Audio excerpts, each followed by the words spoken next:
What's up, guys? This is Doctor, and welcome to another episode of the FPL Fantasy. As you can see, I'm doing this episode solo, our weekly episode. Joe is not here because he's apparently working. Who works on the week leading up to the Premier League? This guy needs to sort his priorities out. But for now, I hope you enjoy this episode because this is the last episode before the season kicks off, and this is the game week 1 preview. And as you can see on your screen right now, those are the topics that we're gonna cover. Haaland versus Kane, the biggest question in the FPL community currently.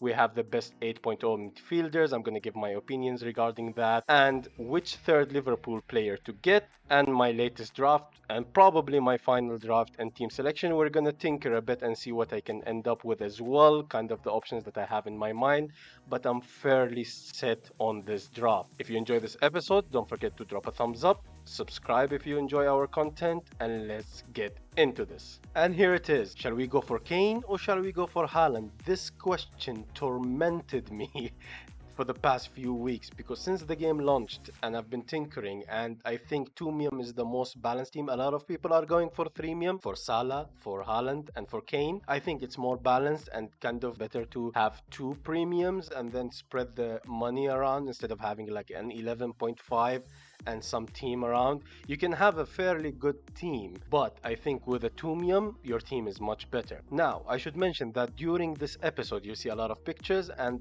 I have linked the sources of those pictures in the description down below. Now let's talk about this. I've prepared kind of this Excel sheet. Hello, my Analytics FC mates, and it's kind of to help me judge, and I've tweeted that as well. It's kind of to help me judge who I would like to go for when taking captaincy into consideration, and like kind of my preferred captaincy choice per game week. So in game week 1 is going to be Salah for Liverpool, of course, versus Fulham. In game week 2, it's Haaland. Game week 3, I think my preferred choice here, although game week 3, Arsenal are playing Bournemouth, so there is a choice for captaining maybe Jesus, maybe Saka, because we have this opportunity to kind of gauge who's going to perform well for Arsenal in the first 2 game weeks. So in game week 3, the preferred captaincy naturally is going to be the premium, which is Kane, but you can also captain Salah versus Manchester United. You can still captain Haaland if he performs well in the first 2 game weeks versus Newcastle, but again, my preferred choice would be Kane. In game week 4 is definitely Salah versus Bournemouth. Game week 5 is, well, you see where this is going. So, taking that into consideration, I was on Haaland almost the whole past, let's say, month since the game launched. But this graphic made me lean towards Kane. And then I started thinking about it. If in the first 8 game weeks, which is probably then when you're going to start thinking about wildcard number 1, in the first 8 game weeks, you're going to captain, preferably, Kane 3 times, Haaland twice. But if you transfer in Kane in game week 6 instead of Haaland, this gives you the opportunity to get all the captaincies quite well with premiums, except for the Wolves fixture in game week 3. So I think eventually I'll go for this strategy. I'm starting with Haaland, as you're going to see in my draft later. But for now, I think this dilemma has been kind of, I'm at peace at it. I'm relaxed. I think I'll go for Haaland. Like I said, it tormented me and it's the main topic of conversation within the community. Statistically, I try not to take much statistics into considerations from last season or previous seasons because it's a new season. Forms are different, people come with different moods, different motivations. So Kane is highly motivated, probably he's going to sign a new contract with Spurs as well after what he went through in the last season with the Man City possible transfer and the failed transfer that didn't happen. Haaland comes in his place. So it's very interesting to see how it goes. I should mention here that there is no bad way to go about it. If you're going Kane can absolutely destroy Southampton in game week 1, and as I mentioned in a tweet before as well, I think Haaland will not feature for 90 minutes versus West Ham, and even if he does, he will not score as high as Kane.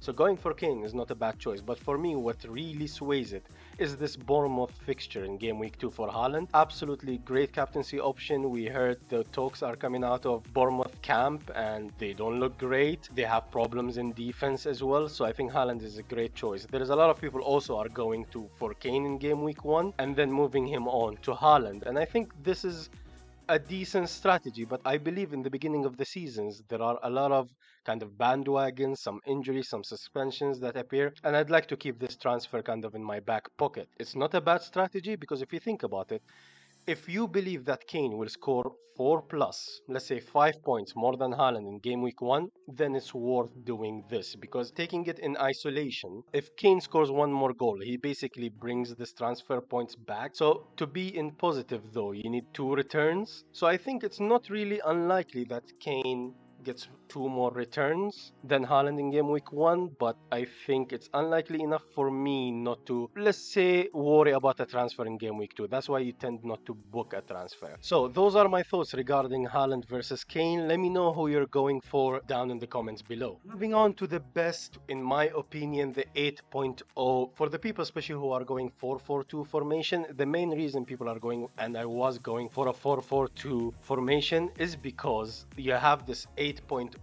position available for you that you can jump between assets that are possibly becoming bandwagons, let's say again. And I've put kind of here beside each player the current ownership of each player at the moment of recording this video, and we see Luis Diaz is having the most ownership. I agree with this ownership. I believe kind of this hierarchy, let's say. I agree with this hierarchy because Luis Diaz is probably well deserving this ownership. He was in almost every single draft that I had, and I think he's the best choice of 8.0 just because of the Liverpool fixtures if you're not going with double defense and Salah. Following that, I think Saka is the best choice, especially if he has penalties. As far as we understand right now, he kind of is the preferred choice for penalties. However, it seems like Arsenal are functioning in the way that whoever wins this penalty, they will take it. So I'm hoping if Martinelli, I have him in my team, and Martinelli gets the penalty, he gets to take it.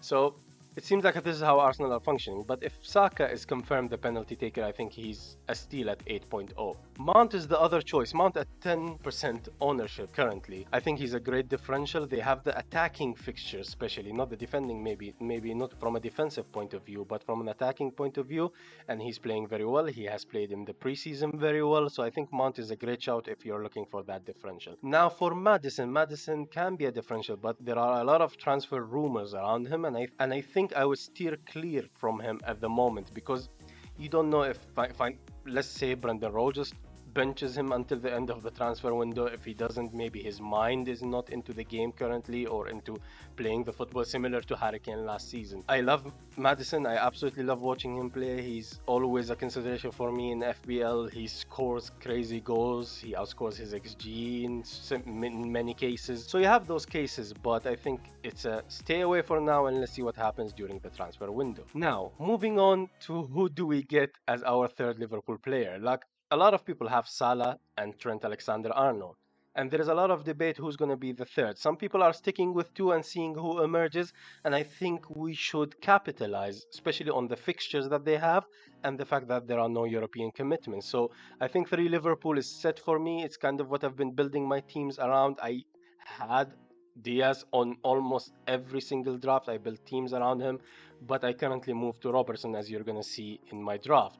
Now, a lot of people are going for Nunez, especially after his performance in the Community Shield, and I think it's not a bad shout, but it's a gamble. He's a minute risk. So you have Firmino available again, so there is this a bit of risk of minutes as well. So maybe he wouldn't adapt to the Premier League as well, but his upside is absolutely ridiculous. So if he comes on even for 30 minutes, he will score goals. But as you know, as a manager, and I've been talking about this a lot in previous videos, I like my minutes, so I like more guaranteed minutes. So I kind of omitted Nunez from my considerations for the past drafts. He actually never made it to my draft just because of the possible minutes risk. So it's between Diaz and Robertson for me, and I've been tinkering a lot. If anybody is following me on Twitter and sees a lot of tweets between Diaz and Robertson asking opinions and everything, Diaz's position relatively safe until probably game week 4. This is when Jota is back, but he's not minutes risk. I think he's kind of first choice in this Liverpool team. They might rotate once the Champions League starts, but I think he will play almost every game. He might not start every game, but he will play every game. And I love him as an FPL player because when you're choosing your FPL players, you like those kind of selfish players. It works good for FPL players who take shots, who attempt to score goals, who take some risk. And I think Diaz is one of those players. Now, you can't have them all.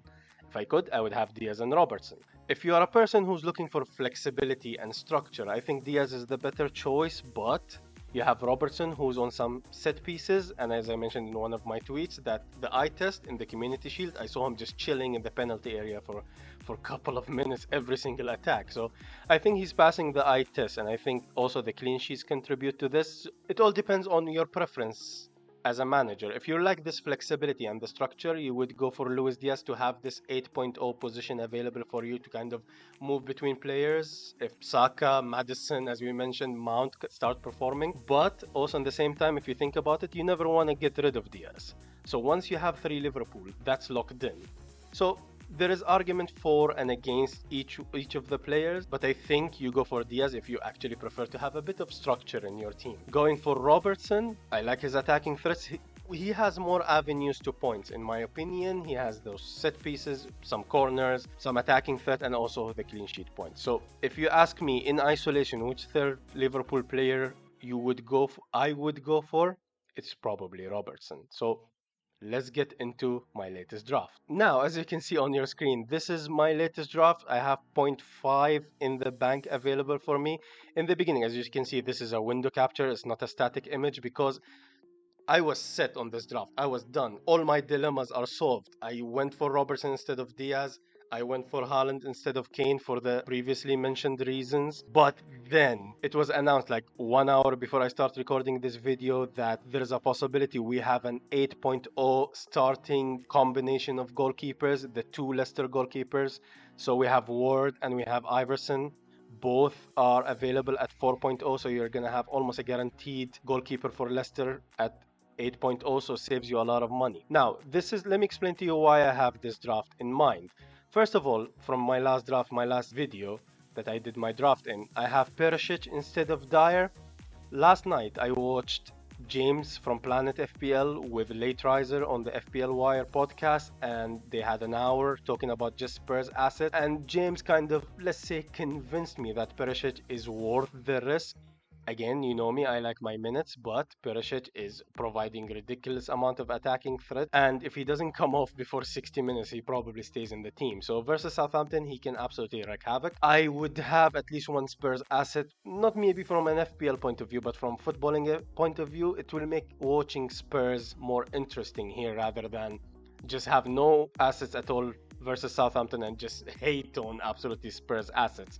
So I would love to have a Spurs asset here. So it's be between Dyer and Perisic, and I stick with Perisic. This is one change. The other change that I had from the last video, as you can see, Robertson is in instead of Diaz.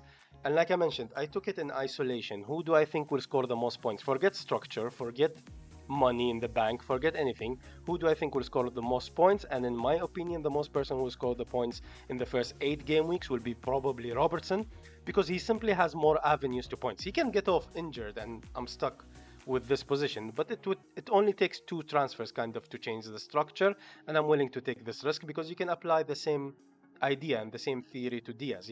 Diaz can come off injured, and you need then 2 transfers to bring back Robertson. So this is how it works. I think I'll take the risk on Robertson. It's a double Liverpool defense, and I like the defense. It has a lot of players, actually all the players from big teams. You have Ramsdale. I'm spending 5.0 on him instead of the Leicester assets, and I'll explain why I don't want to bring the Leicester assets. I've been tinkering for the past hour, and I have all those kind of big teams playing relatively smaller teams, especially in the first game weeks. So I hope for some clean sheets here and there, especially from the Liverpool boys, and hopefully from the Spurs team. I'm depending on probably attacking points from Chelsea. They don't look very well settled.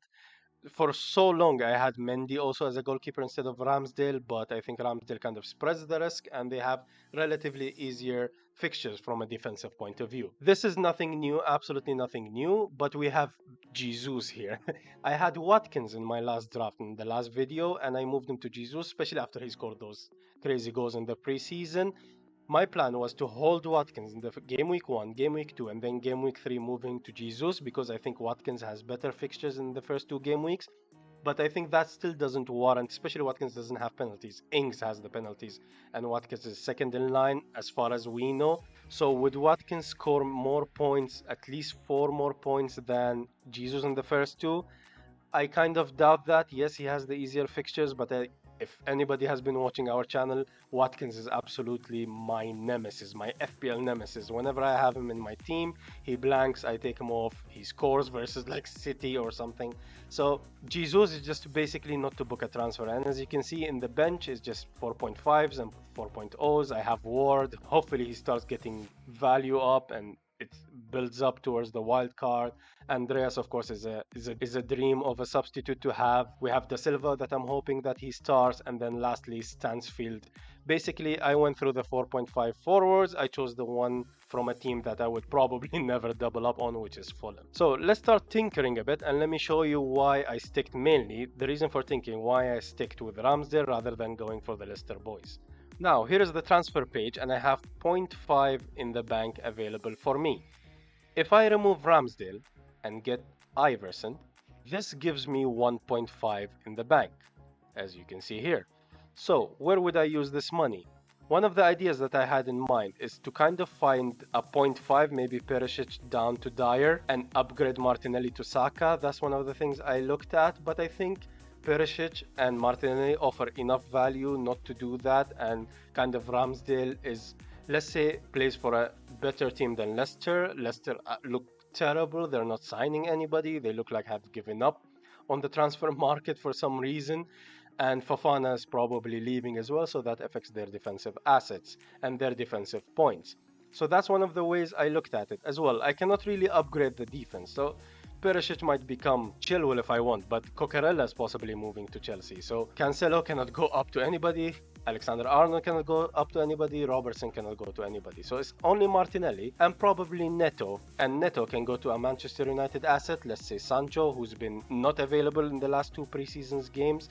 It can be Rashford. It can be anybody from Manchester United in midfield except for Bruno Fernandes. So I don't see really the appeal to get someone here. Yes, I can probably upgrade a bit here and there, but I don't see the appeal. The same goes for the attack.